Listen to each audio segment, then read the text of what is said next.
As we settle back in for the next session, yes, you guessed it. A couple of awesome jokes.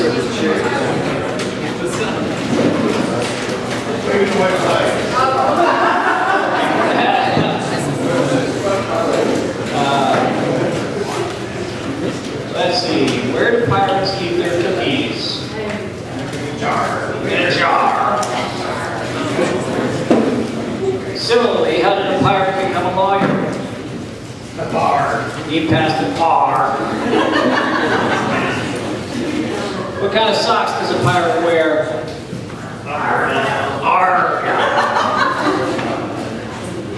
What are pirates afraid of? The dark.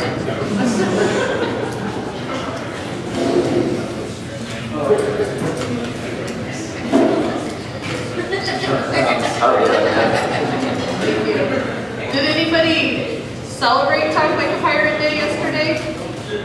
Did you order dinner as a pirate? No?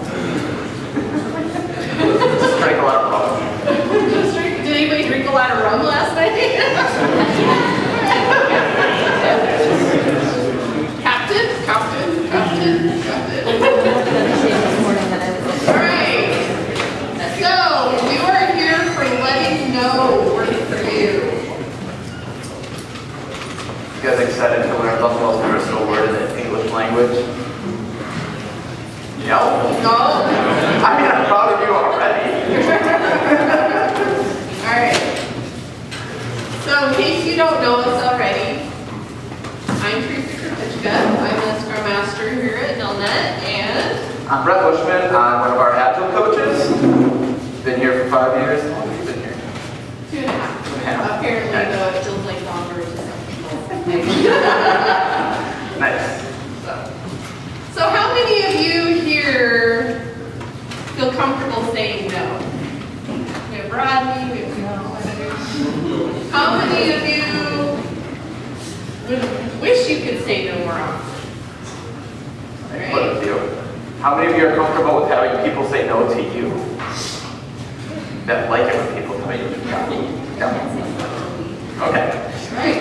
So what we're going to do here today is talk a little bit about why saying no or saying no nicely can help not only you, but also the person that's asking you to do something or for something. Mainly just how can you open up conversation to understand what the real ask is, to have a better understanding, and to not only protect yourself, but protect the other person. Yeah. So what happens usually in a conversation, right? We're talking about something, you ask the other person a question, they say no, and then what do we usually do? Leave? Argue with them. We argue? They like try to get. All right, so we know your stress response is fighting, so cool. Well, your name is militia. Right, one of the primary things we're going to talk about today is no is not the end of a conversation. No is how you begin a conversation. Because when we're talking to someone, what happens when we say yes, right? We move on to the next topic. We don't learn anything. We're not having any kind of disagreement about anything. It's not a conversation. It's just a, yep, I agree with you. See you later. Bye. So we're going to learn about how we can get other people to say no to us first so we can say no back. And that is the real key. Right? We have to be comfortable with taking that no, getting the other person to actually disagree with us so that we can open the door to the true conversation so we can tell them no if that's what's actually required, or we can find some kind of agreement that we can come to that works for both of us. Right? All of life is a negotiation in some way, shape, or form. Anytime we need people to do something, or we want them to do something for us, or vice versa, it's a negotiation of some form. So, no is one of the most powerful tools you can use as a conversationalist in life, at work, wherever you happen to go. Right? And the reason is because no helps people feel safe, in control, secure, they actually trust you more. If they have the opportunity to say no to you first, they are going to trust that no you say back, if that's where it goes, comes from a place where this is actually where we need to go. Right? So no lessons learned. I mentioned that when a conversation happens and someone says no, we typically walk away or we argue, which arguing is, I mean, starting a conversation, but it's not the conversation we want to have. Right? But no lessons learned, because anytime someone agrees with us, all we've learned is that they have the same opinion. Right? We're not getting any new information out. But as soon as someone says no, right, that's where we get into, all right, so what information do you have that I don't? What are your goals that I don't know? And how do we learn what those are so that we can get to a place where we can have some kind of agreement, right? Because we want some kind of agreement in some way, shape, or form, even if it's not necessarily the one we're looking for to start with. The second one, it lets us create boundaries around the conversation. Right? Anytime we go into a conversation with someone, we need to know what the boundaries are of what we're trying to do. If people say yes, it's not establishing a new boundary, it's just saying that this is something we agree with. You might notice a trend around the agreement part, right? Anytime we agree with something, it's just a little bit of a tick of information. And that's good, right? We still want people to say yes to us in a lot of areas, and we're going to learn about the different types of yes that occur, and when some of them actually mean no, and I just want you to go away. But no is going to let us have better conversations, especially around the boundaries of what we're actually doing. Right? We don't want everything to be chaos, mass freeform. Even though most people who know me say that I thrive in the chaos, no lets us create that boundary around that chaos, those brackets. And also lets us slow down. You'll notice I've been talking really, really fast. Sometimes you can actually get someone to slow down and think about what they're saying the second you say no to them. Because it forces them to stop and question what they were thinking. Or if you can get them to say no, right, if they're off on this crazy tangent or they're on their own thread of what they want to do, if you can get them to say no back to you, they'll stop and actually start to slow down a little bit and start to think about what you're saying, right? So it's not all up here for them, they actually start to listen to you, which is one of the most powerful components of it. If people aren't engaging in the conversation, no gets them to engage back in the conversation with you, right? It's hard to have a conversation if it's very one-sided. If you can get someone to disagree with you, it also lets them protect themselves from what you think is a bad decision. Right? Has anyone ever been talking to someone and they're like, well, and you're thinking that's a bad decision, but we're going to let them go with it? Does that not happen to anyone? Show of hands. Anyone been in that conversation? I mean, the whole back row. Right? Getting them to actually disagree with us, and we're going to talk about tools we can use in conversation, will make them, A, do that slow down and rethink what they're doing. Right? It's going to give them that time to rethink that decision. Right? It's not going to always work. Sometimes people have dug in and there's just no getting out of that. But it's going to give us that opportunity to do it at least. Right. So at the beginning of this, I asked how many of you were comfortable saying no, and there were quite a few hands. There were some hands that went up that I think more went up when I asked who has a hard time saying no. So I think many of us are people pleasers. We want to make people happy, we want people to like us, but we also say yes to situations for different reasons, right? So if you think about when you're at work, what are some reasons you say yes at work? You agree to things right away. So move on to the boss comes and asks you something. Boss could ask me something? Client request. Client request. So Sash, when your boss comes and asks you something, why do you say yes? Well, not me personally, okay? Well, yeah. But normally what I will observe is like when the boss comes and taps you on the shoulder and say, hey, can you take care of this? Kind of, it's a normal instinct for people to number one, respect authority and be frank from authority, and I think we still have some of that mentality left over in this company. I think that's kind of the main reason why there's always yes without questioning the why behind it. So. Do you feel that way when you say yes to clients? Do you, what is Yeah, it's just like your people pleasing point. people pleasing? Yeah. So those are some good points why we say yes at work. We want to meet all the expectations of others and do a good job. So your boss comes and asks you to do something, you want to meet their expectations, right? You don't want to tell them no, because second point, we need our jobs. We need to put first over our head. When you say yes to those things, do you feel like always that you're doing the right thing?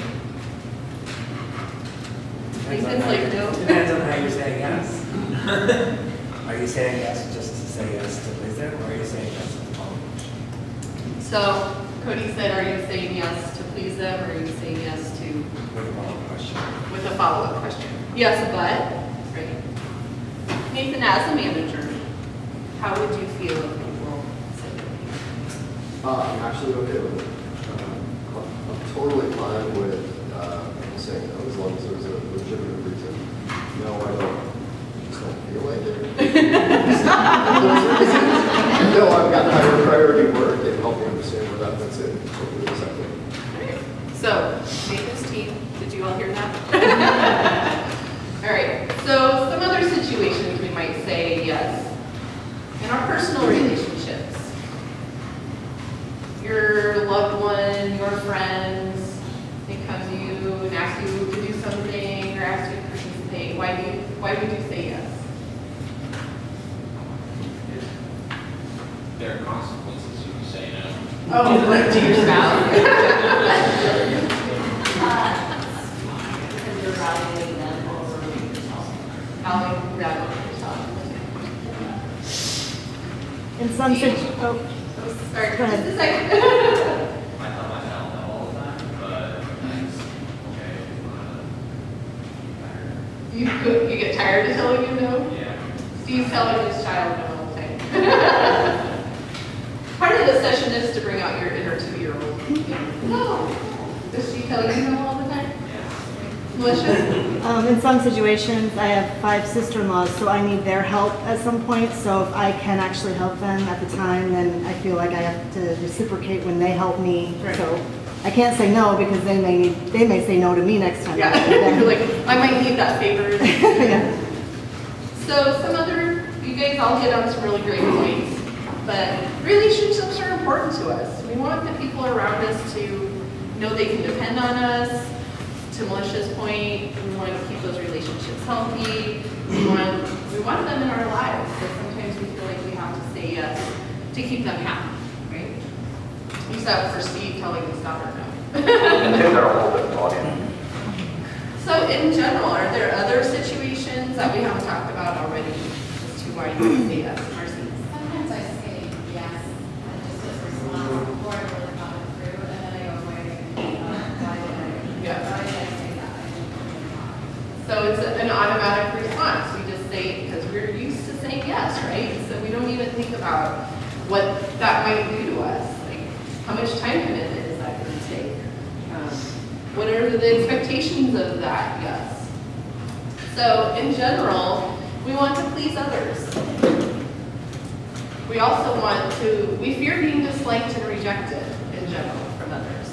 We are social creatures. We want to be around other human beings and have them like being with us. So agreeing to things that we may not necessarily want to do or feel value in doing or feel is the right thing, sometimes we do just because we want others to keep asking us and to be comfortable. But basically, we say yes to make other people happy. Probably more often than we say yes to make ourselves happy. Are there other people or scenarios that you can think of where yes is an automatic response? How about an expert? Have you ever challenged a perceived expert on something? No? Because they're the expert, right? not just even your boss, but somebody else in a position of power. Like if Jeff Northwood walked up and asked you to do something, who would say no? So we have these perceptions that there's a hierarchy in our mind of people we can say yes and no to. But saying yes always saying yes has some consequences to us. It can add a lot of stress to already busy days. I am very guilty of this. I love to help, in case any of you haven't noticed. So somebody asked me to do something, and I'm like, yes, I would love to help you with that. So Nathan's laughing at me because he knows this about me. I actually, because of doing this presentation with Brett, took the opportunity today to tell someone no, that I couldn't help, and I felt like my time, my capacity was taken, but I really appreciated them reaching out and offering some additional resources they may reach out to. It was so hard for me. I wanted that opportunity, but I knew I couldn't do it. It builds up anxiety and frustration, because we get frustrated with ourselves because we're out of time, and we can't meet expectations of others, and am I doing a good job? Does anybody ever feel like that when they're asked to do things and you feel like, that's just one more thing I gotta do? You can feel angry and disappointed at the person who made the request of you. Does that happen to anybody here? You resent them for asking you for help. I don't know. Why did they ask me to do this? And it can have physical effects on you, such as high blood pressure, depression, and low self-esteem. So think of those things next time you say yes to something. How is this going to personally impact me? And there's a quote here by Esther Derby, who's somewhat of an agile celebrity, if you follow that. She's written a lot of material on teams and retrospective and continuous improvement. But she had a tweet recently that was, if you can't say no, your yes doesn't mean much. Does that resonate with anybody? It's like a quote. Yeah, like a quote. All right. So Brett kind of alluded to this. Cartoon here says there's a bunch of executives or business people in a room, and there's a big yes on the wall for those that can't see it. And so sometimes we need a no room also. So when you're in a meeting and you all agree to something in that meeting, how many of you walk out and go, oh, I can't believe we're going to do this? Nobody wants to do that? We got some brave souls. So when you say yes, doing some research, author came up with these 7 types of yeses that happen in conversations or meetings.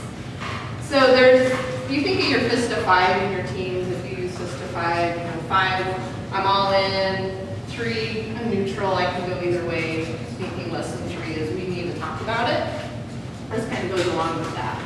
So you can say, yes, I love it. Let's go. I'm excited about this. Or, yeah, it's the best alternative. I can support it. Let's go do it. Do you all do that all the time? That conversation? No? Okay. The next 2. It's the best alternative, but let's consider how. Or it's okay, but I like other options better. You've agreed to it already, but in your mind, you're thinking to yourself, I like some of the other options better, but I didn't want to cause any problems in the meeting today. The last 3. I'm nodding my head, but I'm not convinced. Anybody guilty of that? Who wants to admit it? I'm nodding my head, but I'll actively block this after the meeting. You walk out the door, hey, I really think we should probably work on that other idea. I think that would be a better one. That's what we're doing. Or you can just say no, I don't agree. You're just saying no in your head, I'm just not going to do anything because I can't support this idea. So thinking about all those yeses, if you started with, no, I really can't support that idea, let's talk through what may be better options. How would it make you feel? More empowered? Like you're making a difference? What do we have less unmet expectations?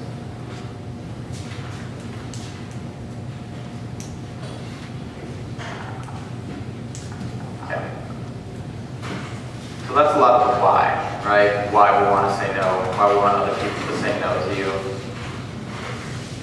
But it's all about the conversation, right? All of this means nothing if we can't actually put it into practice. Right? So we're going to start with some conversation basics, because we're going to practice, by the way. You don't just get to sit here and listen to us, which I don't think you want to do anyway, but whole other issue. All right, so we're going to actually talk about some conversation basics to start, right? How do we get people to say no to us back and recognize when a no would help the conversation move forward, right? Because we talked about those two yeses, right, that actually mean no, where we could probably just put no in those places, because those yeses are the danger zone, right? You don't want to be in the danger zone. You want to have clear expectations, right? So start with the basics of any conversation. Use the language of the person you're talking to, right? This is all basic stuff, I recognize that. But you don't want to talk up to them, you don't want to talk down to them.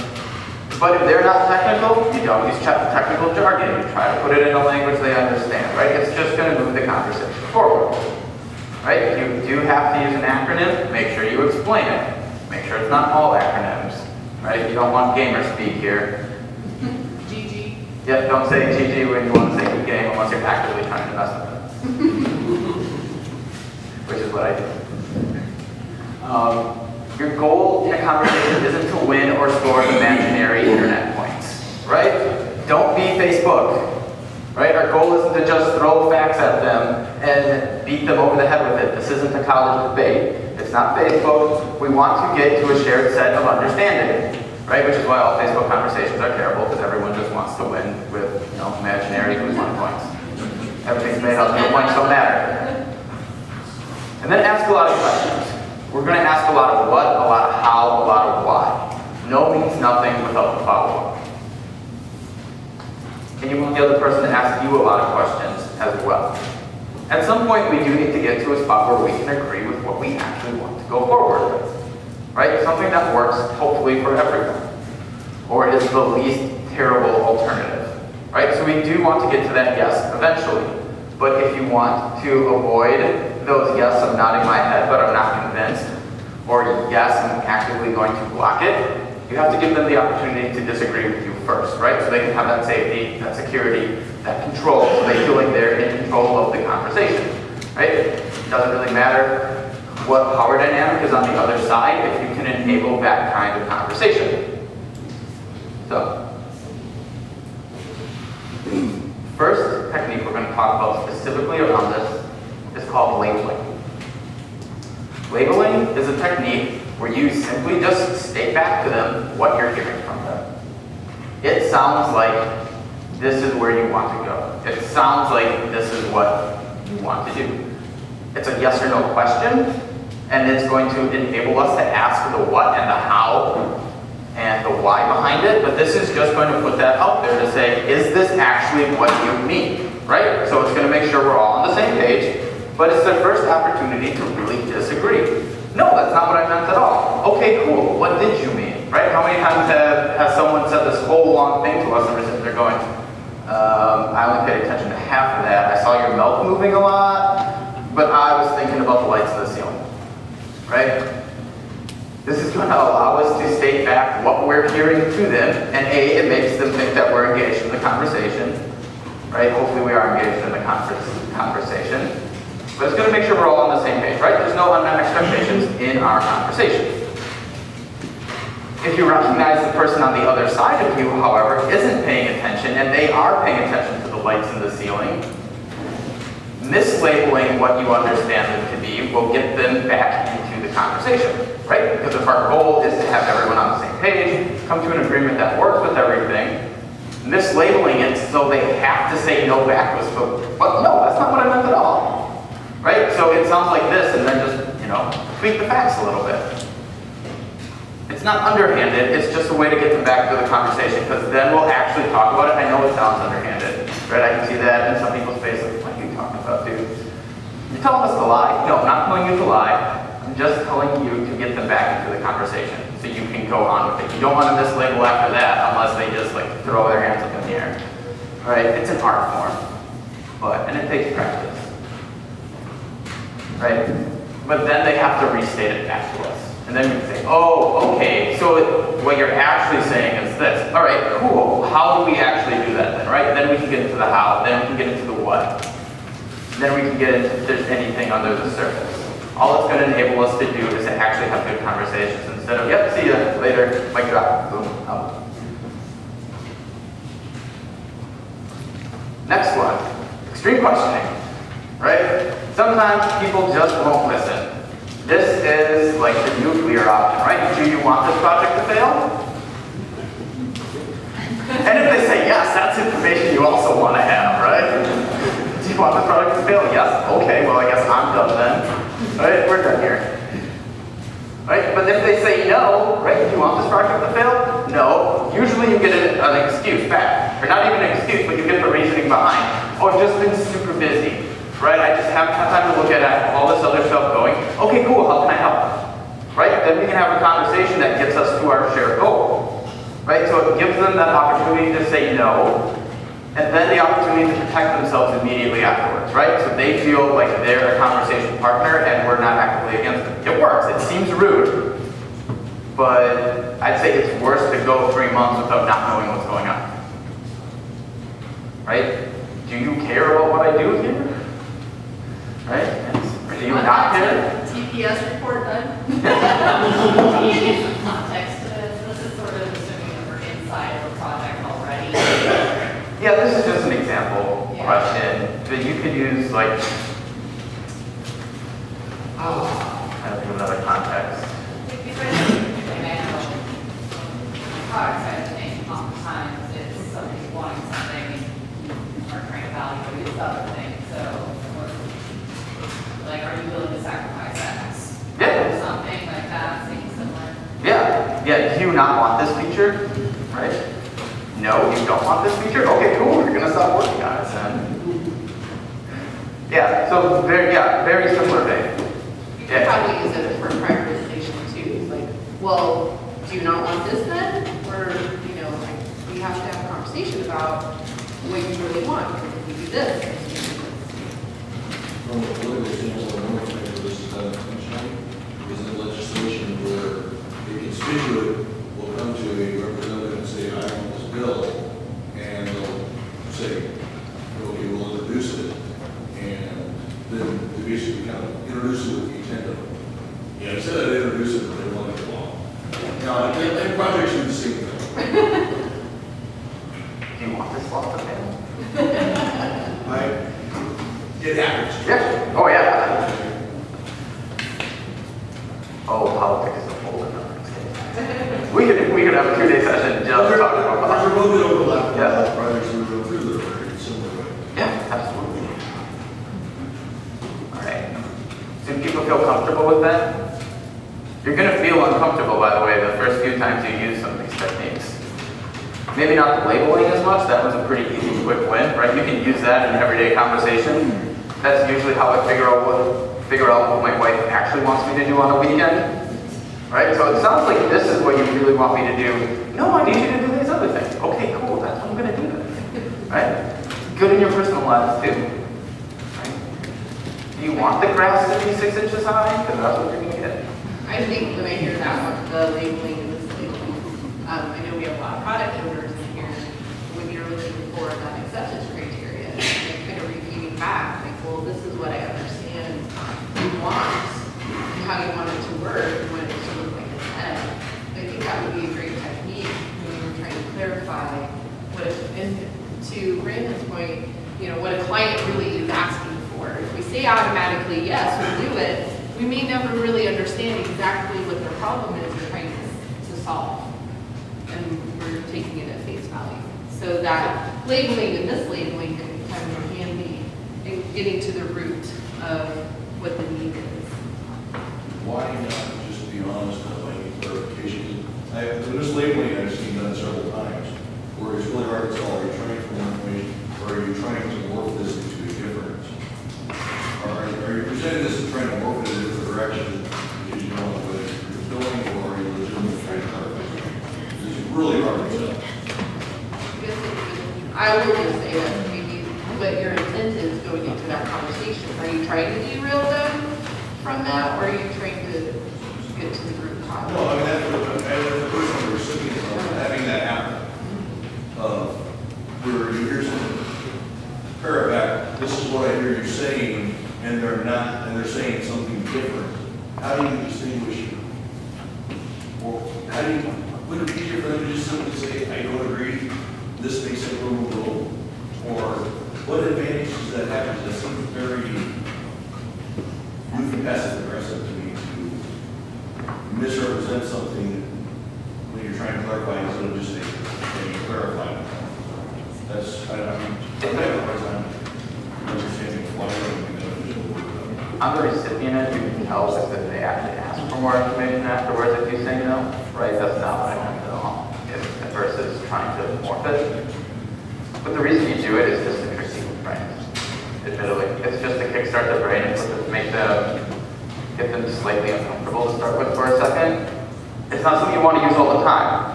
It's absolutely, if you just need clarification and they're willing to offer that clarification, right? Say, I need clarification on this, and they're like, oh yeah, this. But if you're like, I need clarification, they're like, oh, it's fine, we'll handle it. Okay, so maybe let's misstate it a little. It's an art, it's more of a, how do we get them involved in the conversation type thing than trying to be like, we want to morph the conversation. Does that make sense? Yeah. You're like graffiti, like you're like just copying it wrong, we're talking out right now. Yeah, that's the way my brain operates. So I have, So then like you, the rest of the office, you say no, I want something, or they might take it as I need that, they shut down. So it depends on your audience. You gotta be separate. Any other conversation? Anything else? Any other questions? Because we're going to practice. So get comfortable now. So what do you do in mislabeling? If your goal in a specific situation is to mislabel and trying to get your group to come back to you, and you go, so what I'm hearing is this, and this, no, did you mislabel it? And your group just goes, yeah. And you just call them Then you walk it back and you're like, are you sure? And then you go back to what it originally, I mean, is that how you would handle that? Would we then go like, oh, I really thought it was this that you were talking about, so I made it. Exactly, that's how you walk it back. You had a passive group that, And they're really not paying attention, right? Or it does that, like you're saying, if some people are intimidated by to challenge the authority figure, so the authority figure restates it, right now, let's go with that, the authority figure said it. Or Did you just Yeah, you know, like, after the awkward pause, then, or what about this? Anyone have any suggestions? Because I could go on for a little while about it, but I just want to see if anyone else has a suggestion first. to go then further and say, okay, so they agree to that, so that means, and then keep going further, that means So you can go on. X, Y, Z, and tell you actually. Explain it, what the consequences would be. Well, if you do that, then this is probably what it would look like. Is that really what you want? You go to the extreme question. Or do you stop it right there and just say, okay, you're going to continue to say this, and then you say this, I'm going to use something which. And then having a conversation on. Yeah, there's a big part of knowing who you're talking to in that, right? If your team, if this is normal for them, then there's probably an intervention you need to have with them. But if this isn't, I should take a break, honestly. Like if they're not going to be like, okay, no one is clearly paying attention to what we're talking about, 5-minute break, everyone. Right? We need to come back refreshed because nobody has any idea what's going on. We're not having a good conversation at all. Go, get some coffee, do whatever you need to do. Let's come back and talk about it. I'll let the ones walk away. We ready to practice? a no face on. All right, so don't get up yet. We're going to explain the whole activities before we get up because it's going to be loud. All right, so find a partner.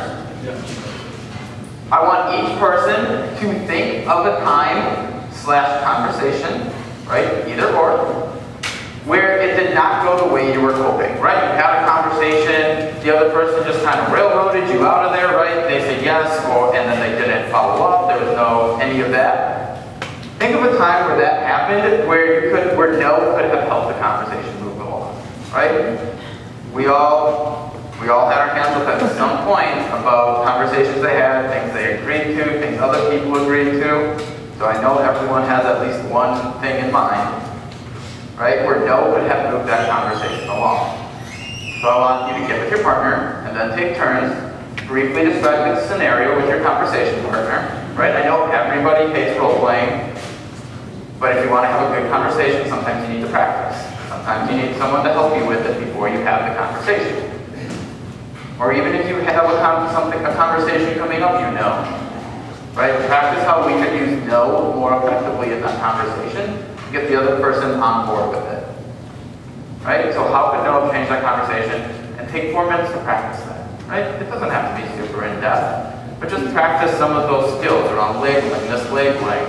You know, the other person could have a little fun with it if they decided to go stare at the ceiling for a little bit and not pay attention at all, right? Don't go too deep, but just practice some of the skills. You don't get better at something unless you practice it.